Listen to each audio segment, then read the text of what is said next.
মা ও বউয়ের জন্য একজন এডিশনাল এসপি আত্মহত্যা করেছে, সম্পর্কে কিছু বলুন। দেখুন, আমাদের দাম্পত্য কলহ এবং পারিবারিক অশান্তিগুলো আমাদেরকে কুরে কুরে খাচ্ছে এবং শেষ করে দিচ্ছে।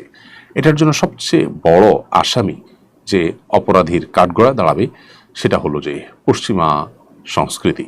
এটি আমাদের সংসার ব্যবস্থাকে, আমাদের পরিবার ব্যবস্থাকে একেবারে দুমড়ে মুষড়ে দিচ্ছে এবং ধ্বংস করে দিচ্ছে।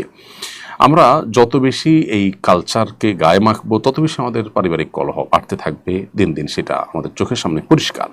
এর পাশাপাশি বাসা বাড়িগুলোতে আল্লাহর অবাধ্যতার নানাবিধ কারণেও আমরা বরকত থেকে বঞ্চিত হচ্ছি। যদিও এখানে যে যার কথা বলা হচ্ছে তিনি একজন অন্য ধর্মাবলম্বী, তারপরেও দিন শেষে তিনি আমাদের এই সমাজেরই অংশ। সো এই সমাজে, আমাদের সমাজে মেয়েদেরকে নারী অধিকার দেওয়ার নাম করে তাদেরকে নানাভাবে বিভ্রান্ত করে সমাজগুলোতে, ঘরে ঘরে, সমাজে ঘরে ঘরে অশান্তি এবং দাম্পত্য সম্পর্কগুলোতে আপনার ধ্বংসলীলা চালানো হচ্ছে। এর বলি এ ধরনের মানুষজন অনবরত হতে থাকছে বিধায় এই ব্যাপারগুলোতে আমাদের প্রত্যেককে একটু নড়েচড়ে বসতে হবে, দায়িত্বশীল ভূমিকা পালন করতে হবে এবং নিজস্ব সংস্কৃতি রক্ষার জন্য শপথ আমাদেরকে নিতে হবে।